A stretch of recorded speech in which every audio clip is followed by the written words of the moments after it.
President Trump, they asked him, well, what do you think about all of the information that Tulsi Gabbard has released, the new strike force, but then specifically asked, do you think President Obama will receive presidential immunity?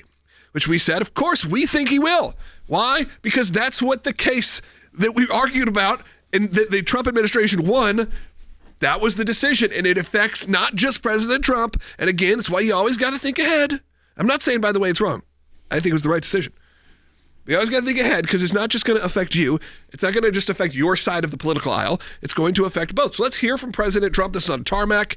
The audio's been enhanced, so you can hear it a little clearer than usual because you may be like, hey, Will, where's all the jet noise? Thankfully, with new technology, we're able to get rid of a lot of that. But if there's a little quirk in the sound, no, that's why. But I want you to hear from President Trump himself.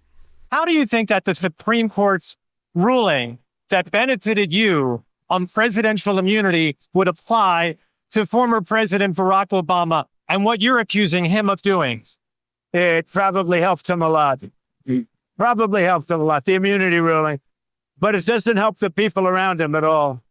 But it probably helped him a lot. He's done criminal acts. There's no question about it. But he has immunity, and it probably helped him a lot. He owes me big. Obama owes me big.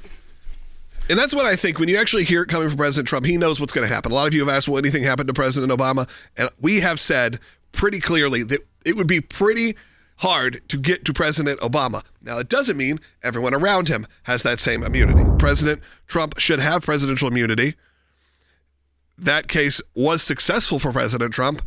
And now you have the reverse, where it's going to go affect President Obama. And by the way, I think that's the right decision. I don't think that now this changes the way the Supreme Court should or shouldn't have ruled. But maybe you feel differently. I want to go to a call about it. Let's go to Michelle in Virginia on line 1. Michelle, go ahead. With regard to the presidential immunity, is there any difference between automatic and presumptive? I've been hearing things about it. And if so, could that help the case against Obama? So it's actually presumptive and, well, let me find that other word. Sorry, presumptive and absolute. Now, the difference there would be that presumptive means that theoretically there could be some sort of thing if it was not within the official duties of the presidency. However, that there's still the presumption there. So that's where they start. And that also gives a lot of cover for it as well. Whereas absolute instead of automatic would be just no matter what, while you're in the office of the presidency, you have immunity. You cannot be charged for anything. Now, obviously, the Supreme Court did not go that far. If a president of the United States were to decide to go rob a bank, I don't think there's any, not a likely scenario. It's a hypothetical, but I don't think that there would be, there's not a claim that you can find there to say like, yeah, he was robbing the bank because it's a part of the official duties of the president. This is, you got to meet, you got to discuss, you had to have plans. Right, exactly. So that's where the presumption is that we're starting with the baseline that you're doing things within your official capacity, and then there's presumptive immunity. But there could theoretically, robbing a bank as a president of the United States, you're probably not going to get an immunity sort of defense coming out of that. If anyone wants to test it, future or former presidents. Yeah, well, former wouldn't work right now. They would have to have done it while they were in office. Sorry, Obama and President Biden.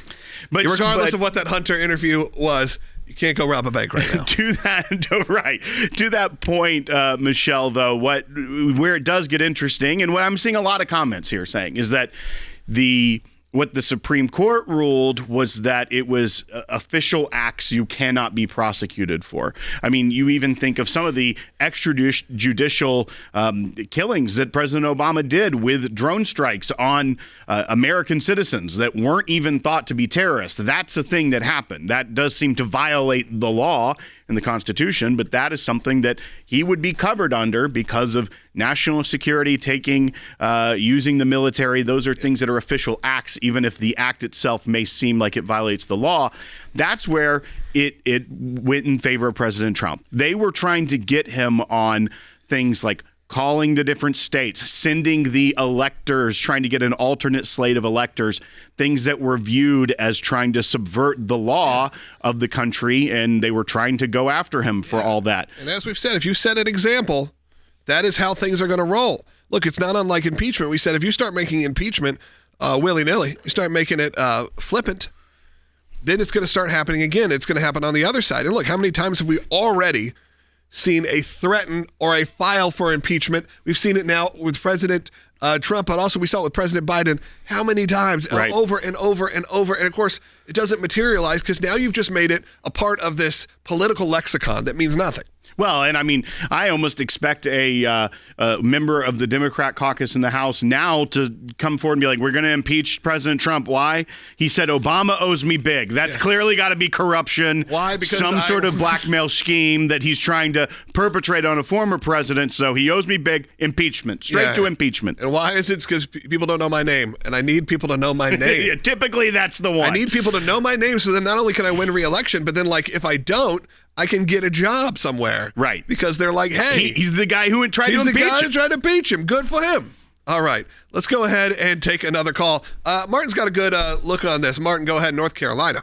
Donald Trump really, I like what he said because he's looking at things in reality about immunity if it is a for official act. But the one thing that President Obama cannot escape is the reality of what he did with real evidence, not evidence that was made up or contrived to try, like they did for Donald Trump. He can't escape that. Well, and Martin, I think to your point as well, is that President Trump also said it doesn't cover all the other people that went forward with this. Just him. And one, if you think back historically, what the fallout for President Nixon after the scandal of Watergate, right? He is largely looked at as a president that isn't looked kindly upon in history. Shame. And he never went to prison, never did anything for Watergate. Ended a war.